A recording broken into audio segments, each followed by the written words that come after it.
Hey YouTube, I am sharing something with you from a series I've been doing on my Facebook page, the Annette P. Salmon Facebook page, and I thought it would be something that would be relevant for this space. Now, the title of this particular one is Do Not Assume. So many times I see business owners, solopreneurs, micropreneurs continually assume what their prospect can or cannot afford.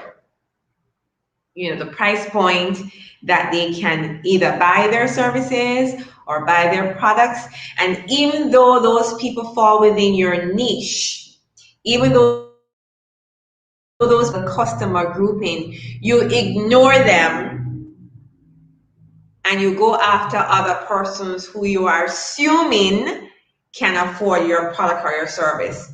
And believe me, so you never assume, because when you do that, you're leaving money on the table.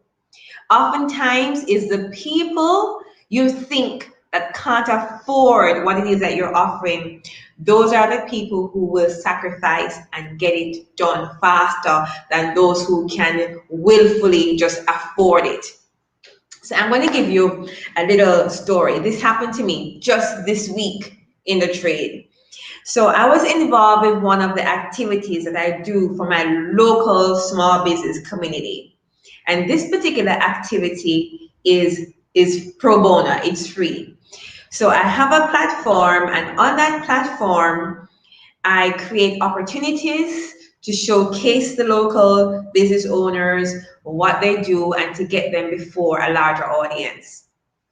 So I was doing something for this particular one, and after everything was done, she commented how happy she was about, the video, the presentation, and how we literally showcased her product, her service, and how we spoke about it.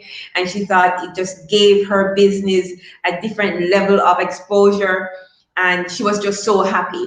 And this is somebody who was literally excited, even though there was no proof that what we did made any impact. But to her, what she got was so different from anything that she had ever received before. And I went on to say to her, you have a great product here, and I would love to support you a little bit more. And even though you're not a client, listen to this, even though you're not a client, and then, wait for it, then she said to me, so how do I become a client? Hear that again. She says to me, so how do I become a client? And literally, she caught me off guard. I had to stop and think. And I had to catch myself in that conversation to really rebound and to give her feedback, because I was not expecting that kind of question. So when I went through and I told her what it is that I did in my mainstream core function as, my marketing agency, and what I did and how I have clients, and she, asked me for cost and, just the process of working with me, how she would get on board and so on. And I told her the levels and so on. She chose to get on at a lower level because that was what she would be able to afford.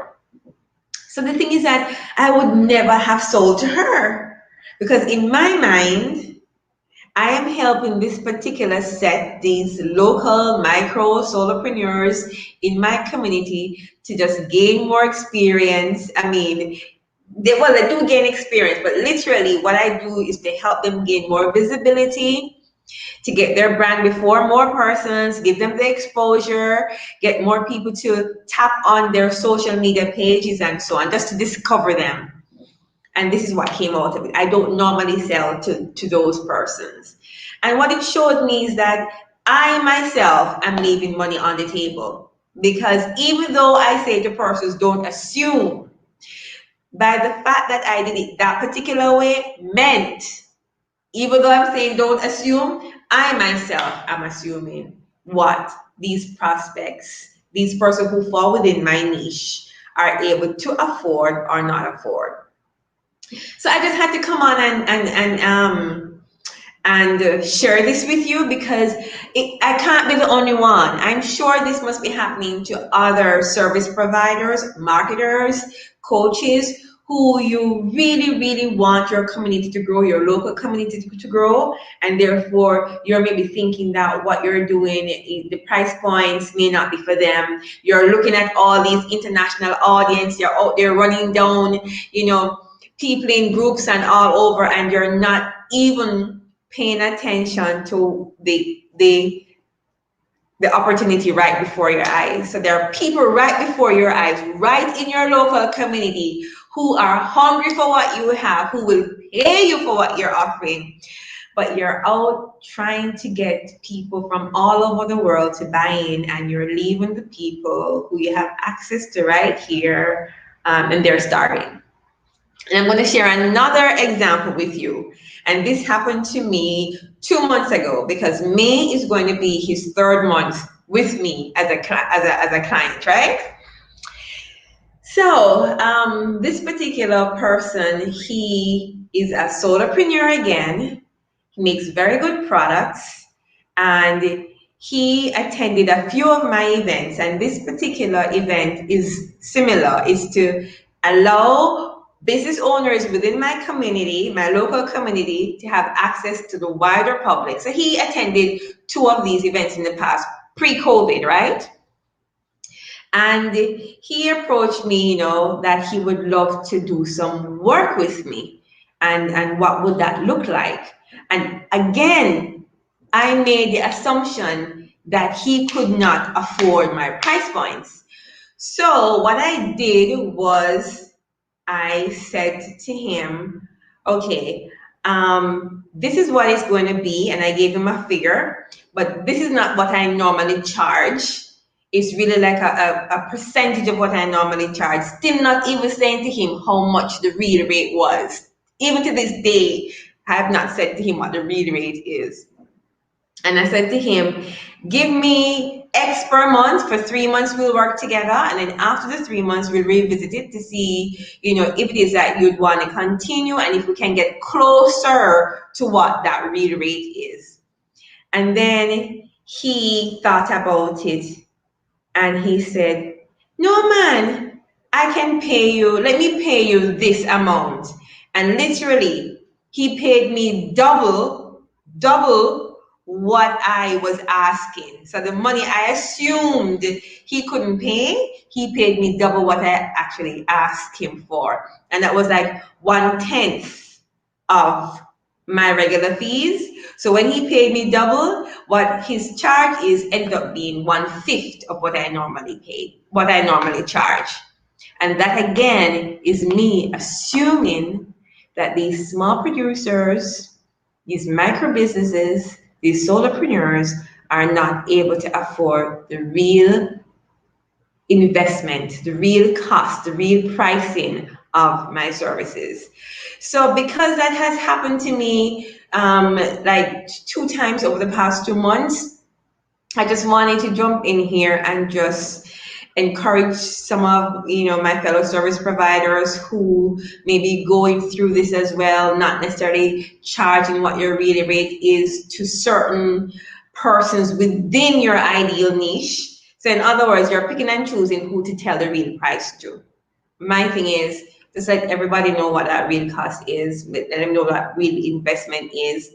And if it is that you're going to be offering some amount of discount, you put it on your invoice as being, this is what the rate is, so it is known, and then you can say less X amount, so they can also appreciate the value of your service. Because in doing that, I'm literally saying, I don't think that what I do is really worth this amount. I may not have said it with my mouth like that, but my actions were saying, this is the amount, but I don't think I really am worth it. So because of you, I'm going to charge you this amount. No. So I am really praying and working on the fact that I will never do that again. I will never do that again, to say, bring my rates down because I assume what they can do. The next time this happens, I am going to be just talking about the real thing, talking about the real rate, and then within that conversation, we'll see where they land, right? And then maybe put that as well on the invoice as it being heavily discounted. And again, it's because I'm making the assumption that these solopreneurs and because I would not do that for a medium company. I would not do that for a large company, because when local medium companies or large companies approach me to train their sales team, my fee is set. My fee is set.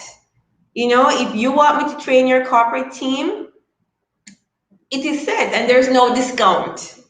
Even within COVID, there's really no discount. Even when I'm doing it by Zoom, there's no discount. They will eventually pay less because they don't have to go rent a conference room. They don't have to provide meals for their team, especially if they're coming from their homes and so on. So the overall investment that they're making in that particular training will be less because of those other factors. But it's not going to be as a result of my fee. That still remains constant. And they pay.